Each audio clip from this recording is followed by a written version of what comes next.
મિત્રો, આજે આપણે જે રેમેડી બનાવવાના છીએ ને તેના માટે અડધું ફાડું લીંબુનો ઉપયોગ કરીશું, 2 ચમચી હળદર, 1 ચમચી કોફી પાવડર અને થોડું તેલ યુઝ કરીશું। સૌથી પહેલા કોઈ એક નાનું વાસણ મૂકીને તેમાં થોડું તેલ ઉમેરો। તમે જે હેર ઓઇલનો ઉપયોગ કરતા હોય તે પણ લઈ શકો છો અને ખાવાનું તેલ ઈચ્છો તો તે પણ લઈ શકો છો।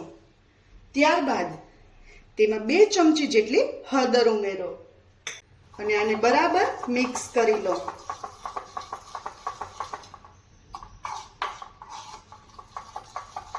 બરાબર મિક્સ થઈ જાય ત્યાર પછી તેમાં 1 નાની ચમચી કોફી પાવડર ઉમેરો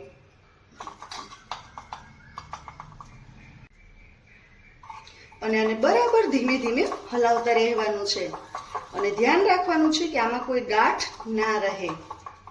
અને હા મિત્રો, એક વાત ચોક્કસથી યાદ રાખવાની છે કે ગેસની ફ્લેમને એકદમ ધીમી રાખવાની છે જેથી હળદર અને કોફી પાવડર બળી ના જાય।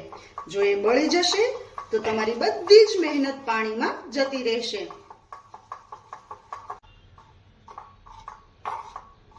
મિત્રો, તમને તો ખબર જ છે કે હળદર કેટલી ગુણકારી છે। જ્યારે હળદર અને કોફી બંનેના ફાયદાનું મિશ્રણ થાય ત્યારે ગુણધર્મો ડબલ થઈ જાય છે। આ તેલને 3 થી 4 મિનિટ સુધી ઉકાળવાનું છે।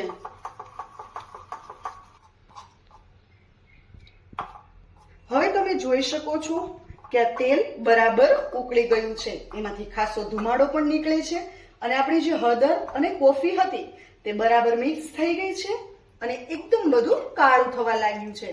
હવે આપણે ગેસની ફ્લેમને બંધ કરી દઈશું અને આ તેલને આપણે ગાળી લઈશું।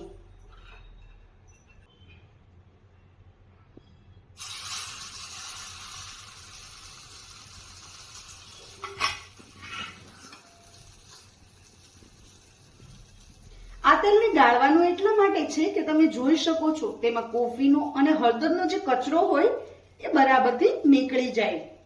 હવે આ તેલમાં આપણે અડધું ફાડું લીંબુ એડ કરીશું અને બરાબર 2 થી 3 સેકન્ડ માટે મિક્સ કરી લઈશું। હવે આ તેલથી તમે તમારા માથામાં હાથની મદદથી માલિશ કરી શકો છો।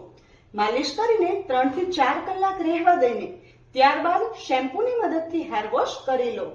આ તેલને અઠવાડિયામાં એકવાર જરૂરથી ટ્રાય કરો, જે વાળનો ગ્રોથ વધારશે અને વાળને એકદમ જોરદાર બની જશે।